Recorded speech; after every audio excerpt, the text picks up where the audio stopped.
அரை மணி நேரம் ஊறிடுச்சு. மாவு இப்போ எடுத்து பார்ப்போம். நல்லா சாஃப்டாக இருக்குது, பார்க்கும்போதே தெரியுது நல்லா சாஃப்டாக இருக்குது. இப்போ சப்பாத்தி உருட்டிக்குவோம்.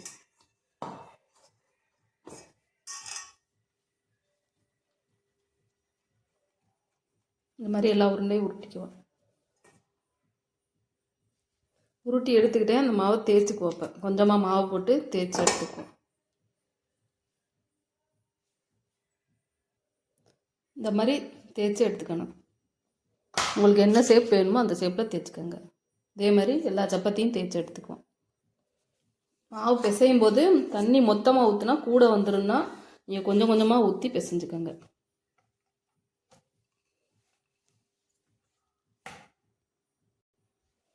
ஏன்னா ஒவ்வொரு மாவுக்கும் தண்ணி வேறுபடும். ஒரு மாவு நிறைய தண்ணி குடிக்கும், ஒவ்வொரு மாவு தண்ணி கம்மியாக குடிக்கும். இந்த மாதிரி தேய்ச்சி எடுத்துக்கிட்டேன். இப்போ கல் சூடாயிடுச்சு, ஒன்று ஒன்றா போட்டு எடுத்துக்குவோம்.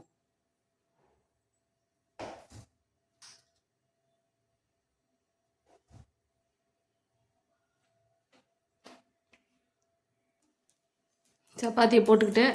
நல்லா 2 சைடு வெந்தோடனே திருப்பி திருப்பி போட்டு வெந்தோடனே எடுத்துக்குவோம்.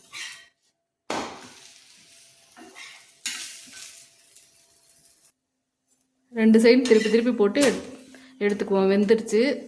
சாஃப்டான சப்பாத்தி ரெடி ஆயிடுச்சு.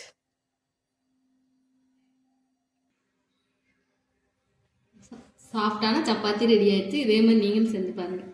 இந்த வீடியோ பிடிச்சா லைக் பண்ணுங்கள், ஷேர் பண்ணுங்கள், சப்ஸ்கிரைப் பண்ணுங்கள்.